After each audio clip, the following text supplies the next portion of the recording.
بسم اللہ الرحمن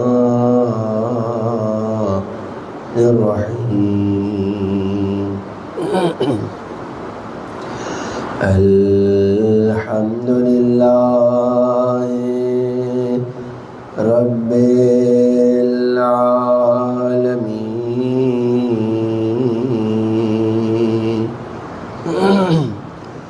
الحمد للہ کما هو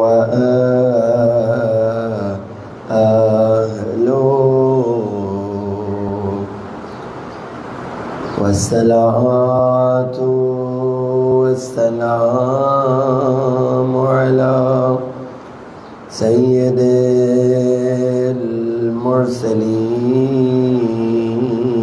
المرسلين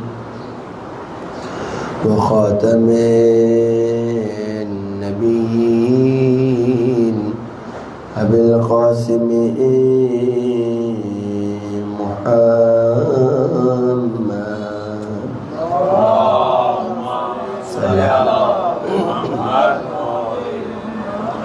وعلى أهل بيته الطيبين الطاهرين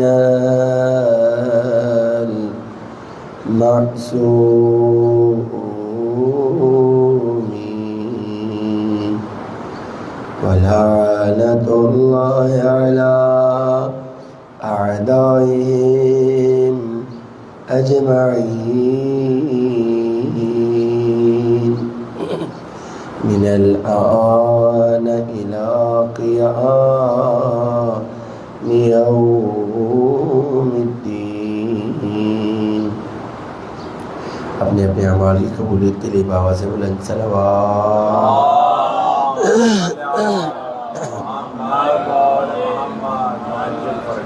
اما بعد قال المعصوم علیہ الصلاۃ والسلام السلام علی الحسین وعلى علی بن الحسین وعلى أصحاب الحسين وعلى أصحاب الحسين الذين بذلوا مهجهم دون الحسين عليه السلام صلوات.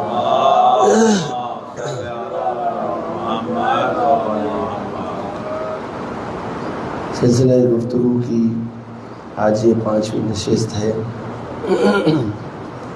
موضوع سخن معرفت زیارت عاشوراء، اور امید کرتا ہوں کہ ان گزشتہ 4 مجالس کا کوئی نہ کوئی خاکہ خلاصہ آپ کے ذہن میں موجود ہوگا.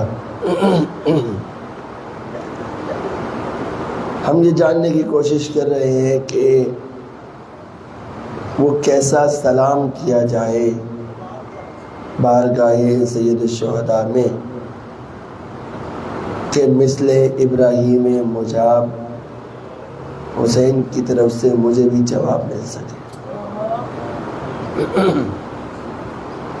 اس ضمن میں جو عرائض آپ کی خدمت میں پیش کرنے کی کوشش کی کہ زیارت کا معنی اس کی طرف متوجہ ہونے کی ضرورت ہے تاکہ پروردگار حسین کے صدقے میں مجھے بھی وہ توفیق عطا کرے کہ میں بھی حر بن سکوں.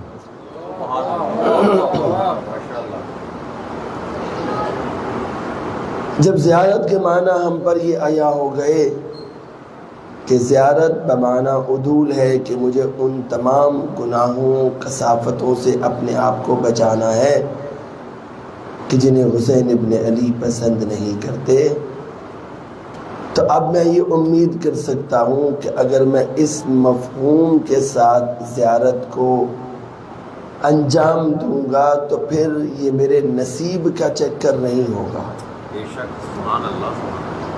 بلکہ میں کثافتیں لے کر جاؤں گا اور حسین مجھے اس بچے کی طرح پاک کر دیں گے کہ جو ابھی بطن مادر سے پیدا ہوا۔ تو اس ضمن میں ہم نے یہ جاننے کی کوشش کی کہ جو میں سلام کرتا ہوں ابا عبداللہ الحسین کی بارگاہ میں، تو یہاں سلام کا معنی کیا ہے؟ آیا سلام کا معنی وہی کہ جو ہم ایک دوسرے کو سلامتی بھیجتے ہیں؟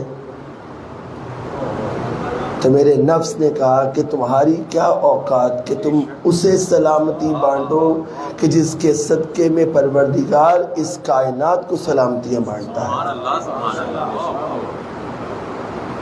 تو پتہ چلا کہ یہاں سلام کا وہ معنی نہیں ہے کہ جو ہم آپس میں ایک دوسرے کو سلام کرتے ہیں۔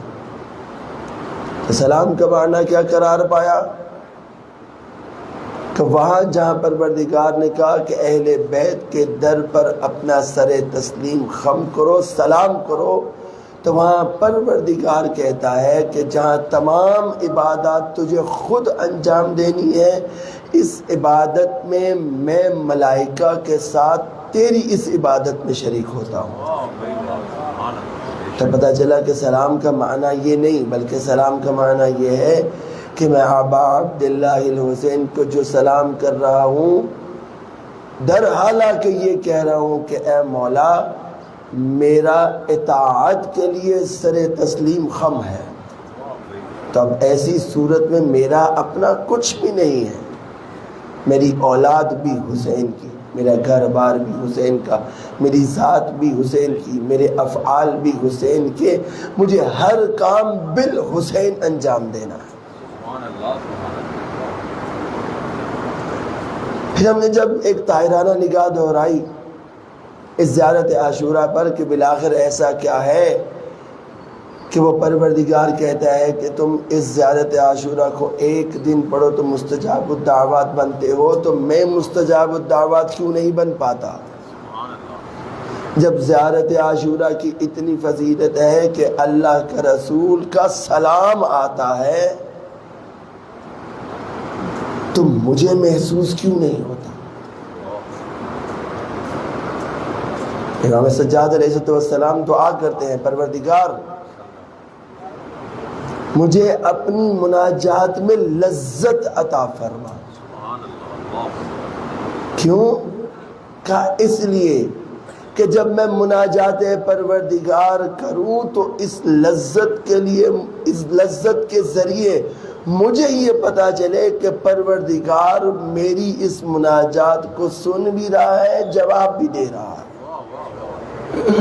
یعنی یہ لذت خود پروردگار کی طرف سے جواب ہے اس مناجات کا۔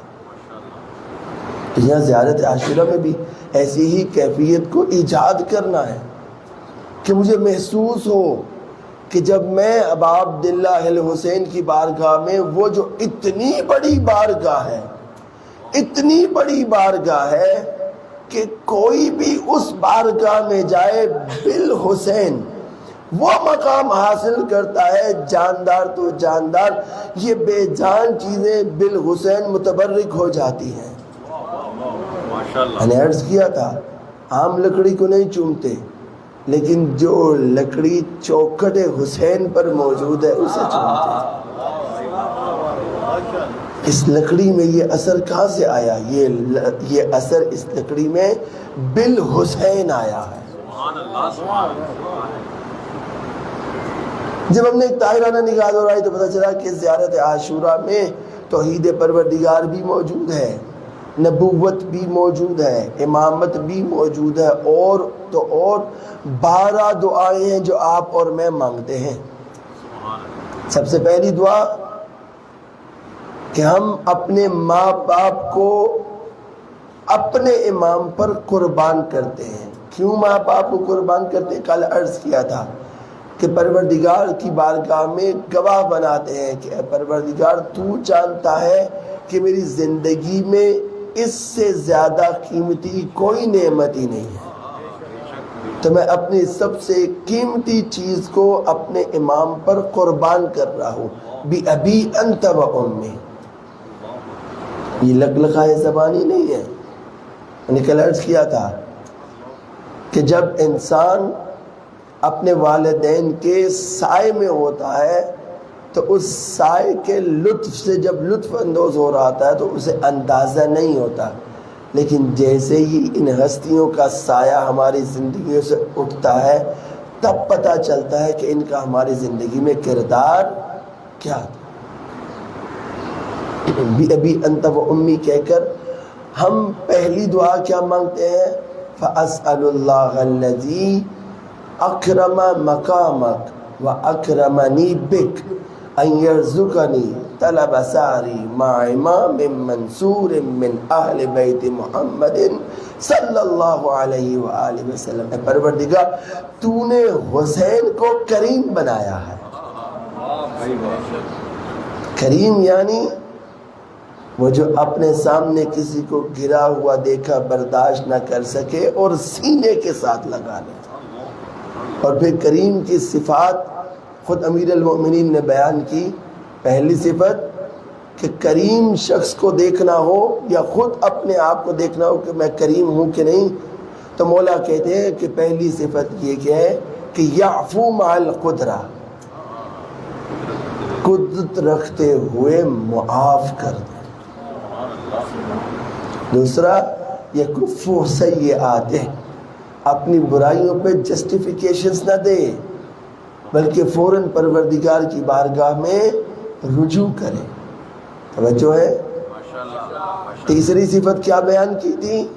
یبذل احسان، احسان کرنا شروع کرے.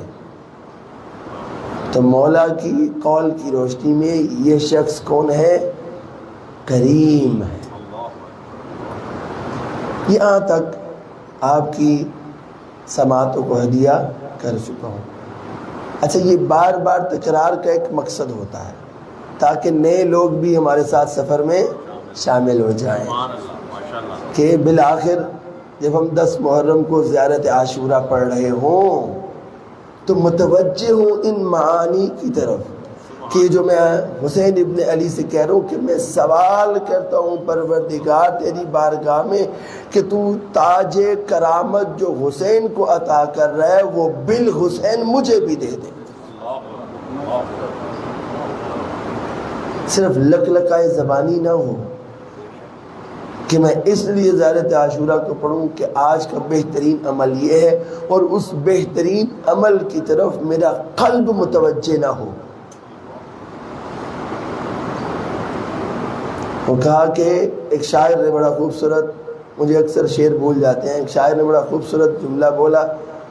کہا کہ وہ چلا جانب کربلا اور میں چلا جانب امام.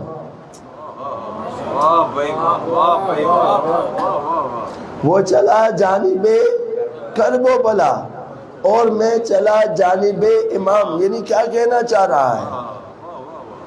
یعنی وہ یہی بتلانا چاہ رہا ہے کہ اگر بے معرفت جاؤ گے کربلا تو جا سکو گے، امام تک تمہاری رسائی نہیں ہوگی. میں نے وہ واقعہ آپ کی سماعتوں کو ہدیہ کیا تھا کہ جو شخص کربلا پہنچ گیا، ٹکٹ مل گئی، ویزا مل گیا اور بغیر زیارت کے اپنی بیماری کی وجہ سے پاکستان واپس آ گیا. یعنی کربلا تو گیا، امام تک رسائی. یہ بالحسین چیزوں میں اثر پروردگار کیسے ڈال دیتا ہے اس جملے سے واضح ہوتا ہے. دوسری دعا کیا تھی؟ اللہم اجعلنی عندک وجیہا بالحسین علیہ السلام فی الدنیا والآخرہ.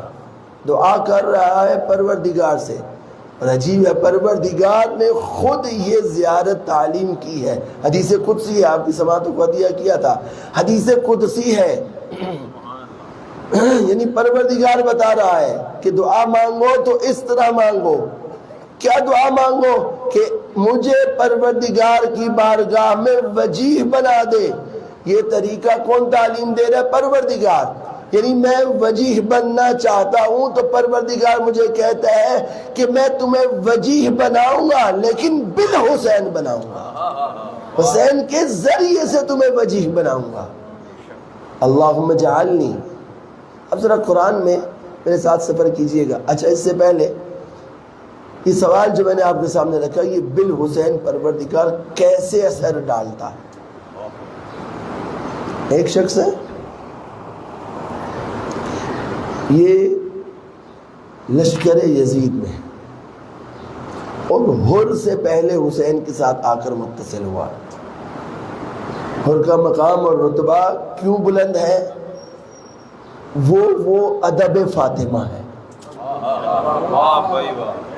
ورنہ حر سے پہلے تاریخ اٹھا کے دیکھ لیجئے، ذمہ داری سے کہہ رہا ہوں، حر سے پہلے کئی لوگ حسین کے قافلے میں شامل ہوئے ہیں، لیکن حر کا مقام کیوں ہے؟ اس لیے کہ حر نے ادب سیدہ انجام دیا.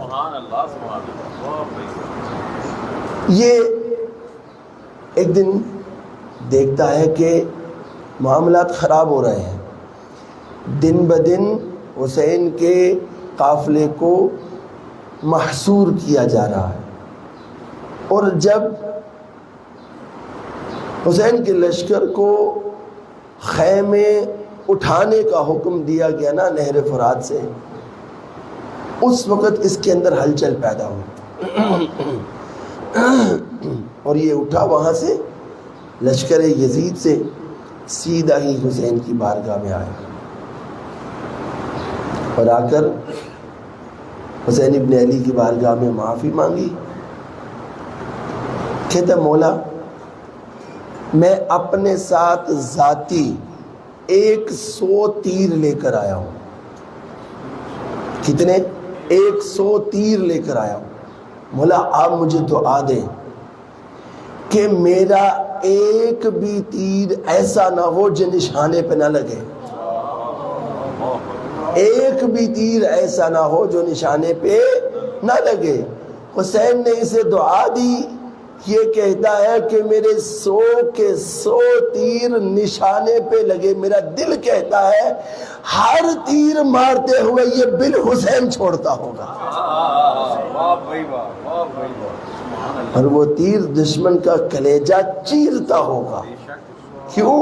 پروردگار نے اس تیر کو کہ جو دشمن کے لشکر میں آئے ہیں اب وہ اثر ڈالا ہے حسین کے لشکر میں کہ بالحسین یہ تیر جس دشمن کو لگتا ہے بالحسین پروردگار نے اس کے اندر اتنا اثر ڈال دیا ہے کہ نہ ہی نشانہ خطا ہوتا ہے اور الٹا دشمن کو چیر کے رکھ دیتا ہے.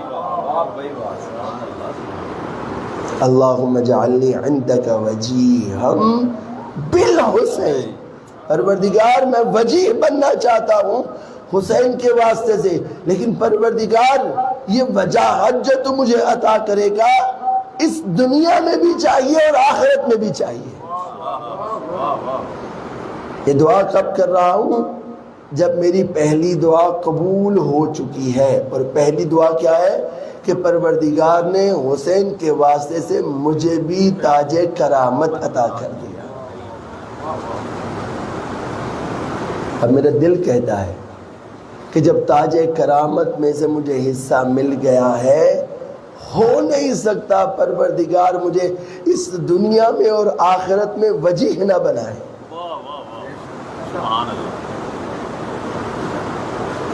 دعا کے موضوع پہ ایک بہت خوبصورت کتاب ہے رہبر معظم کی. وہ کہتے ہیں ایسا نہیں ہے کہ انسان دعا مانگتا ہے، یہاں میں نے دعا مانگی پروردگار مجھے رزق عطا فرما، تو یہاں دعا مکمل ہوگی، پھر پروردگار فرشتے کو حکم کرے گا، پھر پروردگار کا وہ فرشتہ پروردگار کے اذن سے رزق کی بارش کرنا شروع کر دے گا. کہا ایسا نہیں ہے، کہ وہ پروردگار ہے، اس کی نعمتوں کی بارش ہمیشہ جاری ہے. توجہ کیجئے گا، بہت ہی خوبصورت مطلب ہے جس سے ہمیں پتہ چلتا ہے کہ بالحسین دعا مانگنے سے کیا ہوتا ہے. کہا کہ یہ پروردگار اپنی نعمتوں کو ہمہ وقت اس کائنات میں برسا رہا ہے. میرے صرف مانگنے سے نہیں وہ عطا کرتا، تو سوال یہ ہے کہ پھر میں دعا کیوں کرتا ہوں؟ خدا اتنا بخیل نہیں ہے کہ میں نہیں مانگوں گا تو وہ مجھے عطا نہیں کرے گا. ہاں اس کو اپنے بندے کا مانگنا پسند ہے، لیکن ایسا نہیں ہے کہ نہیں مانگوں گا تو وہ عطا نہیں کرے گا. اگر ایسا ہوتا تو وہ لوگ جو پروردگار کو نہیں مانتے تو وہ مانگتے بھی نہیں ہیں، تو پروردگار پھر بھی انہیں عطا کر رہا ہے. آپ دیکھ لیں چائنا ترقی کر رہا ہے کہ نہیں، جاپان ترقی کر رہا ہے کہ نہیں، خدا کو مانتے ہیں؟ نہیں، خصوصاً چائنا. چلے باقی جگہوں میں پھر بھی یہودی موجود ہیں، عیسائی موجود ہیں، انبیاء کو مانتے ہیں. تو چائنا روز بروز ترقی کر رہا ہے، وہ پروردگار سے مانگتے ہیں پھر بھی پروردگار انہیں عطا کر رہا ہے. تو کہتے ہیں کہ یہ دلیل ہے کہ پروردگار بخیل نہیں ہے، وہ اپنی نعمتوں کو برسا رہا ہے، اس کی نعمتوں کی بارش ہو رہی ہے. لیکن فرق کیا ہے کہ جب میں بالحسین دعا مانگتا ہوں تو رہبر معظم یہاں بہت خوبصورت تعبیر پیش کرتے ہیں. وہ کہتے ہیں کہ اصل مسئلہ یہ ہے کہ پروردگار نعمتیں برسا رہا ہے، میرے ظرف میں گنجائش نہیں ہے کہ میں اس کی نعمتوں کو کما کہوں اپنے اندر ضم کر سکوں. مثال سے واضح کروں، یہ گلاس ہے، گلاس سیدھا پڑا ہوا ہے، ایسے ہی ہے. تصور کریں گے گلاس خالی ہے اور آپ کے ہاتھ میں جگ ہے. میں خالی گلاس آپ کے سامنے کروں، سیدھا نہیں الٹا، سیدھا گلاس نہیں آپ کے سامنے کروں بلکہ اس گلاس کو الٹا کر کے آپ کے سامنے کروں کہ آپ جگ میں سے پانی ڈال دیں. بتائیے جگ میں سے پانی گلاس میں آ جائے گا؟ گلاس میں تو جگہ تھی، گلاس میں تو جگہ تھی، تو پانی کیوں نہیں آیا؟ کہا دعا کیا اثر کرتی ہے جب بالحسین ہم دعا مانگتے ہیں؟ کہا جب پروردگار اپنی نعمتوں کو برسا رہا ہے اور میں اس کی نعمتوں سے استفادہ نہیں کر پا رہا، اب جب میں دعا کرتا ہوں کہ بالحسین پروردگار مجھے نعمتیں عطا فرما، پروردگار بالحسین میرے ظرف کو سیدھا کر دیتا ہے. اللہ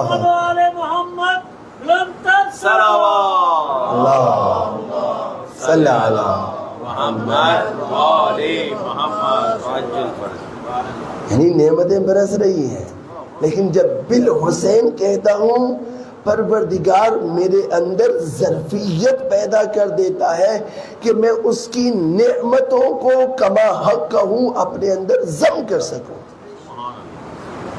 اب سمجھے اس جملے کو، کیوں پروردگار کہتا ہے کہ تم وجیح بننا چاہتے ہو تو دعا کرو اللہم جعلنی عندک وجیہا بالحسین، تاکہ پروردگار تمہارے ظرف کو سیدھا کر دے اور تم تاج کرامت کے ساتھ ساتھ وجاہت بھی حاصل کر سکو. اللہم جعلنی عندک. اب ذرا قرآن کے ساتھ ہم چلیں گے، سفر کریں گے. پروردگار نے قرآن میں جا بجائے لفظ جعلا استعمال کیا ہے. جعلا یعنی قرار دینا. کہاں استعمال کیا؟ ابراہیم سے کہا انی جاعلک للناس اماما. یعنی کیا ہوا؟ یہ لفظ جاعل بتاتا ہے کہ ابراہیم نے پہلے امتحان دے کے اپنے اندر ظرفیت پیدا کی ہے، اس کے بعد پروردگار کہتا ہے کہ ہم تجھے امام بنا رہے ہیں. ایسے ہی ہے. ایک اور جگہ پر مثالیں کافی ساری ہیں لیکن دو مثالیں دے کر آگے چلوں گا. آدم کو پروردگار نبی بنا رہا ہے اور فرشتوں سے کیا کہتا ہے؟ انی جاعل فی الارض خلیفہ. یہ اکثر یہ تفسیری نکتہ آپ سنتے ہیں. کیوں کہا پروردگار انی جاعل، میں قرار دینے لگا ہوں زمین پر ایک خلیفہ. آپ بھی جانتے ہیں، مجھے بھی پتا ہے، پروردگار نے آدم کو اور فرشتوں کو سامنے کیا تھا کچھ انوار کے، اور فرشتوں سے پوچھا تھا بتاؤ یہ انوار کون سے ہیں؟ وہ فرشتے انوار کے نام نہ بتا سکے۔ اب آدم سے کہا تو بتا، آدم نے ان انوار کے نام بتائے۔ وہ انوار کیا تھے؟ وہ پنجتن پاک کے نور تھے۔ آدم نے اپنی ظرفیت پیدا کی، پروردگار نے زمین پر خلیفہ بنا دیا۔ یہاں سے بھی پتہ چلتا ہے جب آدم نے آخری نور حسین کو پہچانا ہوگا، فوراً پروردگار نے کہا میں تجھے زمین پہ خلیفہ بنا دوں۔ یعنی وہ بالحسین عطا کرتا ہے۔ عندکا بھی جا وجہ قرآن میں پروردگار نے استعمال کیا ہے۔ عندکا یعنی تیرے پاس، کس کے پاس؟ پروردگار کے پاس۔ اللہم اجعلنی عندکا، سب کچھ لے رہا ہوں میں، حیرت مجھے ہوتی ہے بعض اوقات میں یہ زیارت عاشورہ پڑھتے ہوئے، سب کچھ دے وہ رہا ہے، بار بار کہتا ہے بالحسین بالحسین بالحسین بالحسین، اتنا مؤثر بنا دیا اس نے حسین ابن علی کے نام نامی کو فقط کہ تم ایک دفعہ صدق کے دل سے نیت کرو تو صحیح، حسین تمہارے اندر ظرفیت پیدا کرتے چلے جائیں گے۔ صرف ایک مثال وقت دامن میں گنجائش نہیں، اور مجھے 12 دعائیں کم از کم آپ کو حوالے کرنی، اور آج 5 دن گزر گئے۔ عندکا پروردگار نے ایک جگہ قرآن میں استعمال کیا جہاں پہ زن فرعون، جب فرعون کو پتہ چلا نا کہ جناب آسیہ ایمان لے آئی ہے، تو اس نے جناب آسیہ کو تانے دینے شروع کیے۔ کہا میں نے تمہیں اپنی ملکہ بنا کر رکھا، تمہیں محل دیا، اپنے گھر میں رکھا، تمہیں ناز و نعمت دی ہے، تمہارے لیے تخت بنا کر رکھا ہے۔ جناب آسیہ جو کہ موحدہ تھی برداشت نہیں کر پائی کہ اس نے مجھے کھلایا پلایا، اب مجھے جتلا رہا ہے کہ میں نے تجھے اپنے گھر میں رکھا اور یہ کیا اور یہ کیا اور یہ کیا اور یہ کیا۔ تو پروردگار نے قرآن میں جناب آسیہ کی اس دعا کو ذکر کیا ہے، کہا رب ابن لی عندک بیتن، پروردگار میں فرعون کے گھر پہ لعنت بھیجتی ہوں، مجھے اپنے پاس گھر عطا فرما، مجھے اپنے پاس گھر عطا فرما، میرا گھر اپنے پاس بنا دے۔ کیوں بار بار انسان یہ دعا کرتا ہے رب ابن لی عندک بیتن اللہم اجعلنی عندک وجہا؟ کیوں عندکا؟ سنیے گا، اس لیے کہ انسان ہے محدود، انسان ہے محدود۔ پروردگار چاہتا ہے کہ میرا یہ محدود بندہ اپنے آپ کو میرے اندر ضم کر لے، میں ہوں لامحدود، میں اس محدود کو لامحدود بنا دوں گا۔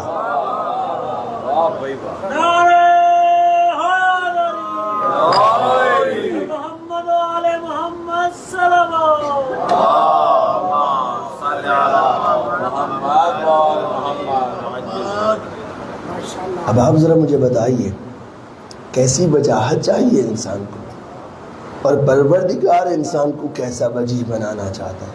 یہ انسان ہے، انسانی رویے ہیں۔ ہم ظاہری وجاہت کو دیکھتے ہیں لیکن وہ باطنی زیبائی کو دیکھتا ہے، باطنی وجاہت کو دیکھتا ہے۔ کون ہے؟ جناب ہاجرہ کیا تھی؟ حبشہ سے تعلق رکھنے والی ایک کنیز جو سیاہ فام ہے۔ کیسی زیبائی پائی پروردگار نے ہاجرہ کے من میں کہ اس ہاجرہ کو جو سیاہ فام ہے، حبشہ سے تعلق رکھنے والی ہے، بظاہر کالی دکھتی ہے، پروردگار نے اس کی ذات میں کیسا حسن پایا کہ اسے زمزم والا اسماعیل عطا کر دیا۔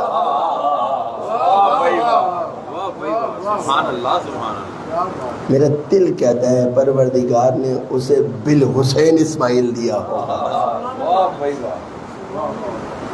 جناب لقمان نبی نہیں ہے، یہ بھی سیاہ فام تھے، غلام تھے، کسی کے پاس کام کرتے تھے، لیکن کیا مقام عطا کیا پروردگار نے کہ جناب لقمان نے اپنے بیٹے کو جو وصیتیں کی ہیں پروردگار کو اتنی پسند آئی ہیں کہ پروردگار نے قرآن میں آیتیں بنا کر نازل کر دی۔ پتہ چلا کہ وہ ظاہری زیبائی کو نہیں دیکھتا، وہ وجیح بناتا ہے باطنی طور پر۔ اب جب ہم دعا کریں گے اللہم اجعلنی عندک وجیہم، تو مجھے کیسا وجیح بننا ہے؟ ظاہری خوبصورت یا باطنی خوبصورت؟ ایک دفعہ درود پڑھے محمد والے محمد۔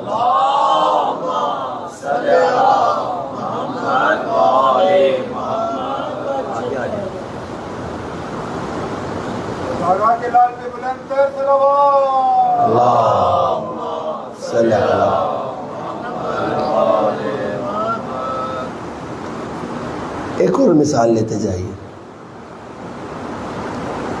سب سے بڑی مثال مجھے یہی لگتی ہے۔ کون ہے؟ جناب بلال۔ کیا دے؟ سیاہ فام۔ بلال حبشی تھے، اللہ کو بلال کتنا پسند ہے،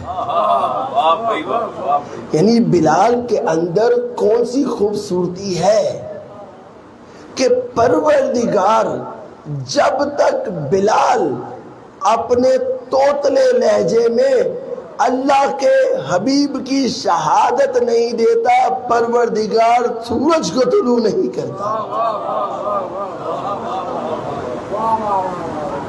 یعنی آ گئے صحابی، کچھ اصحاب اللہ کے رسول کے پاس آ گئے، کہا یا رسول اللہ بلال شین نہیں بول سکتا، وہ کہتا ہے اشہد ان، تو ہمیں چاہیے کہ کوئی اور مؤذن کرے۔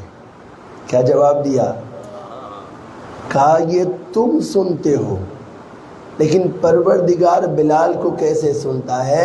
اللہ کا حبیب بتا رہا ہے، کہا کہ سین بلال شین عند اللہ، سلامت رہے، بلال کا سین پروردگار شین سنتا ہے، تمہارے کان درست نہیں ہے۔ عجیب ہے نا، کیا مقام اور رتبہ ہے۔ حسین کا جون، اللہ اکبر، کون ہے؟ سیاہ فام ہے۔ کون ہے؟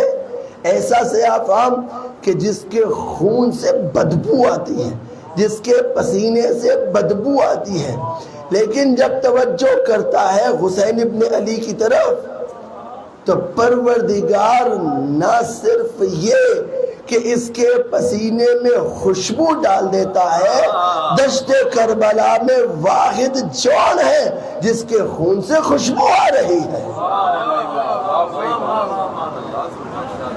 نہیں، پروردگار نے بالحسین جون کو وہ مقام دیا ہے۔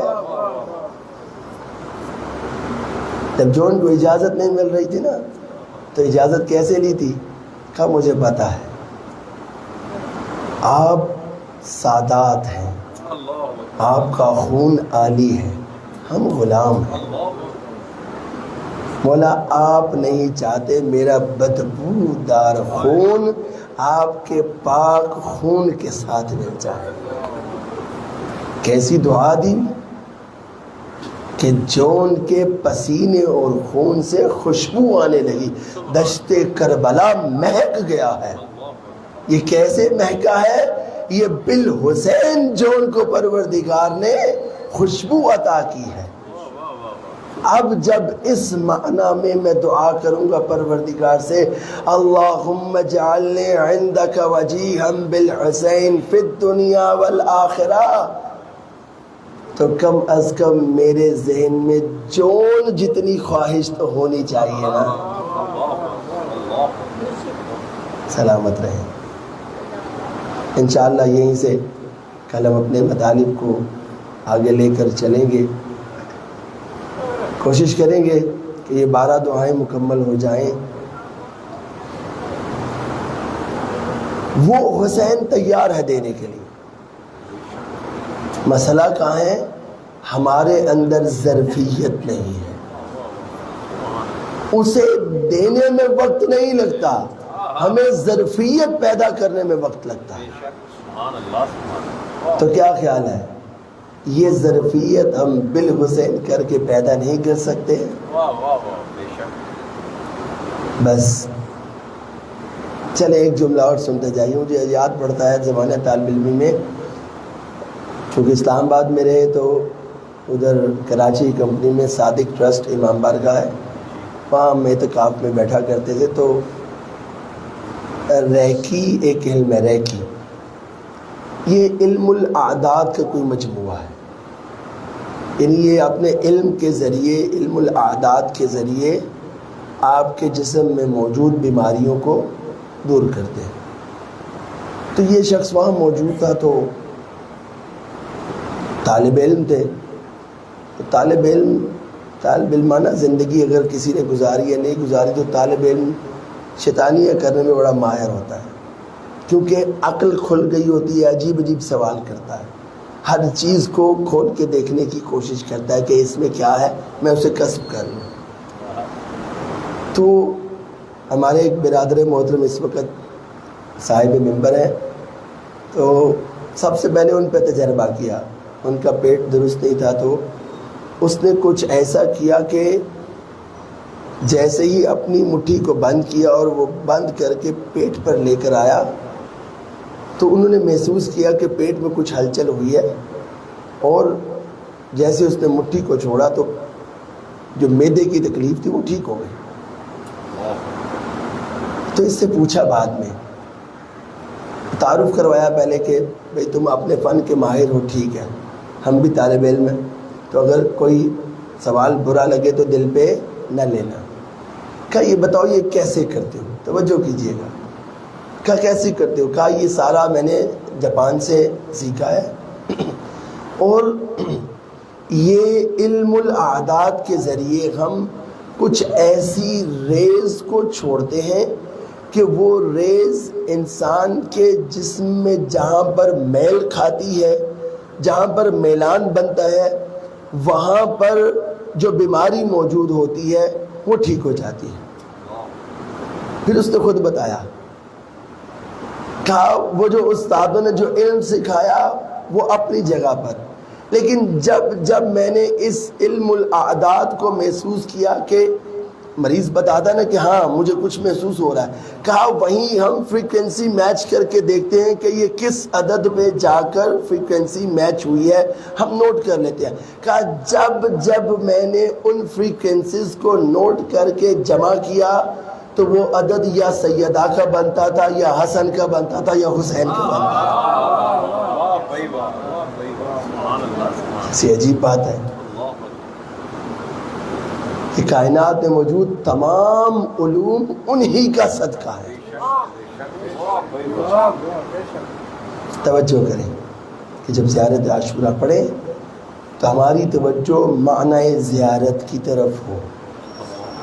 جب ابی انت و امی کہہ رہے ہوں تو لکلکائے زبانی نہ ہو، بلکہ ایک عہد کی کیفیت ہو. جب دعا مانگ رہے ہوں تو ہمارے ملحوظ خاطر ہو کہ کریم کیسے بنا جاتا ہے. جب دعا مانگ رہے ہوں تو ہمیں جو کرامت کے ساتھ وجاہت لینی ہے وہ ظاہری نہیں باطنی لینی ہے. تو اپنے آپ کو دعاؤں کے درمیان چھوٹی چھوٹی دعاؤں پر کمپرومائز نہ کروائیں. پروردگار سکھا رہا ہے کہ بالحسین بڑی بڑی چیزیں مانگو، چھوٹی چھوٹی چیزیں تو کہیں سے بھی تمہیں مل جائے. بس عزادارو، آج 5 محرم ہو گئے. ایسے لگتا ہے کہ جیسے ابھی کل کی بات تھی کہ یہ کم محرم ہوئے. آج 5 دن گزر بھی گئے. وہ شب آ گئی ہے کہ جس شب میں ہمیں رونے کے لیے کسی مصائب کی ضرورت نہیں ہونی چاہیے. اجرکم علی اللہ، اجرکم علی اللہ. زمانے طالب علم میں ہم محسوس کرتے تھے کہ یہ جو بزرگ علماء ذاکرین دوران مصائب یہ جملہ بولتے ہیں نا، اولاد والے ہو، تو ہم سمجھتے تھے کہ یہ نفسیاتی جملہ ہے. لیکن آج جب صاحب اولاد ہوئے تو پتہ چلا کہ اولاد کا غم کیا ہوتا ہے. کربلا میں ماؤں نے جو بڑے بڑے امتحان دیا نا، ان بڑے امتحانوں میں سے ایک امتحان یہ تھا کہ وہ ماں جو اپنی اولاد کو سوئی برداشت نہیں کر سکتی، جہاں لٹائے وہاں دیکھتی ہے کہ سوئی نہ ہو، اس ماں نے اپنے علی اصغر کو نوکے نیزہ پر کیسے دیکھا ہو.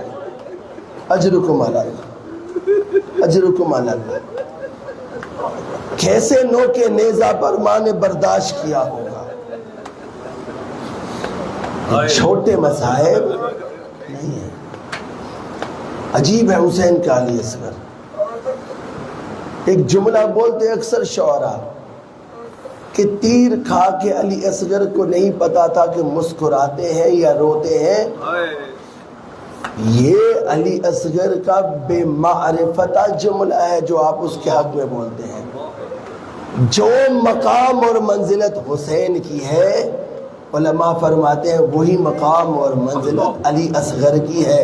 علی اصغر کو پتا تھا کہ اگر میں نے گریہ کیا تو دشمن کہے گا حسین کا بچہ رو رہا تھا.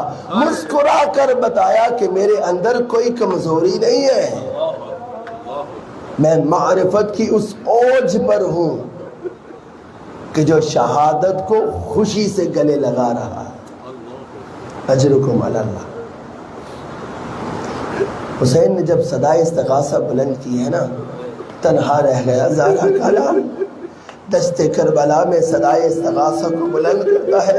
حل من ناصر ینصرنا، حل من مغیث یغیثنا. ہے کوئی مجھ غریب کی مدد کرنے والا؟ کسی نے اس صدا کو سنا کہ نہ سنا، لیکن جھونے میں علی اصغر نے ضرور سنا. اپنے آپ کو جھونے سے گرا کر بتایا امام تیرا آخری مجاہد یہ ننھا مجاہد موجود ہے. میرے مولا آپ اپنے آپ کو تنہا محسوس نہ کیجئے گا. حسین نے علی اصغر کو لیا ہے، عجیب جملہ نقل کیا ہے. کہا کہ علی اصغر کی ماں نے علی اصغر کو کپڑے میں ایسے لپیٹا جیسے بچے کو کفن پہنایا جاتا ہے. عجیب جملہ ہے، واقعاً دل چیر دینے والا جملہ ہے. لیا ہے علی اصغر کو. تو یہاں پر جناب ام رباب نے مولا سے کہا کہ مولا میرا بچہ تلذذ کی کیفیت میں ہے. یہ تلذذ کیا ہوتا ہے؟ کسے کہتے ہیں تلذذ؟ سنیے گا. جب مچھلی کو پانی سے نکال دیا جاتا ہے نا، پانی سے باہر آنے کے بعد مچھلی کافی دیر تک تڑپتی رہتی ہے. جب اس کے اندر پانی ختم ہو جاتا ہے نا اور اس کے اندر طاقت نہیں بچتی تو اس مچھلی کا منہ کھل جاتا ہے. اب اتنی طاقت بھی نہیں ہوتی کہ یہ مچھلی اپنا منہ بند کر سکے. ام رباب بتا رہی تھی مولا علی اصغر کا منہ کھل چکا ہے، اب اتنی طاقت نہیں ہے کہ یہ اپنا منہ بند کر سکے. لیا علی اصغر کو آئے اشقیاء کے سامنے اور آ کر کہا میرا قصور ہو سکتا ہے لیکن میرے بچے کا کوئی قصور نہیں ہے، اسے تو گھونٹ پانی پلا دو. اشقیاء نے کیا جواب دیا؟ کہا حسین ہمیں پتا ہے تو خود پانی پینا چاہتا ہے، تو خود پانی پینا چاہتا ہے. جب یہ جواب سنا نا تو اب حجت خدا نے ایک چھوٹی حجت کو زمین کربلا پر رکھ دیا. مجھے نہیں بات معلوم حسین نے کس جگرے سے رکھا ہوگا. کیوں؟ کیونکہ جب خیمہ رباب سے نکل رہے تھے نا تو نکلتے ہوئے حسین نے اپنی ابا کا دامن علی اصغر کے چہرے پر ڈالا تھا، کہیں ایسا نہ ہو کربلا کی یہ جھلستی ہوئی گرمی میرے بچے کے چہرے کو جھلسا دے۔ نہیں معلوم حسین نے کس جگرے کے ساتھ تپتی ریت پر بچے کو رکھا ہوگا۔ اب حسین نے کہا ہے میرے لال تو بھی حجت خدا ہے، تو انہیں بتا کہ تو پیاسا ہے۔ عجیب منظر کشی کی ہے کسی شاعر نے، کہا کہ علی اصغر نے اپنے سوکھے ہونٹوں کو کمان بنایا، اپنی زبان کو تیر بنایا، اور اب جو تیر چھوڑا علی اصغر نے تو اشکیا میں بحرام بپا ہو گیا۔ کہا ہے پسر سعد اگر پانی نہیں پلائے گا تو ہم بغاوت کریں گے۔ اسی وقت پسر سعد نے آواز دی حرملائکتا کلام الحسین، حسین کے کلام کو قطع کر دے۔ بس ازادار ہوں، دوپہر کو وہ تیر پڑھ چکا ہوں، اب نہیں پڑھ سکتا۔ بس یہ سن لیجئے تیر بڑا تھا علی اصغر کا سر چھوٹا تھا۔ تیر بڑا تھا علی اصغر کا ننھا سا سر، کہ جس تیر نے سر کو بھی چھیدا، کانوں کو بھی چھیدا، اور گلے کے بھی 2 ٹکڑے کر دیے۔ عجیب ہے واقعہ۔ حسین نے علی اصغر کو لیا اور خیمے کے پیچھے لے جا کر علی اصغر کو دفن کر دیا۔ عزادارو آخری جملہ اور زحمتوں کا تمام۔ جب 11 محرم کو تمام سر نوکے نیزہ پر بلند کیے جا رہے تھے تو سر گنے گئے، کہا کہ ایک سر کم ہے۔ دشمن نے کہا کہ حسین نے جب علی اصغر کو لیا تھا تو خیمے کے پیچھے چلے گئے تھے، دیکھو شاید حسین نے علی اصغر کو دفن کر دیا گیا ہو۔ بس عزاداروں گھوڑوں کو تیار کیا گیا، نیزوں کو تیار کیا گیا۔ اب یہ گھوڑے اور نیزے دشت کربلا میں جاتے ہیں، ہر جگہ پر نیزہ مارا جاتا ہے۔ نہیں معلوم میرے باپ کی کیا کیفیت ہوئی ہوگی۔ مجھے دل کہتا ہے نجف کا رخ کیا ہوگا، یا علی ادرکنی، آئیے مدد کیجئے۔ یہاں ایک نیزہ دشت کربلا میں گیا، علی اصغر کا ننھا سا گلا نیزے پر برآمد ہوا۔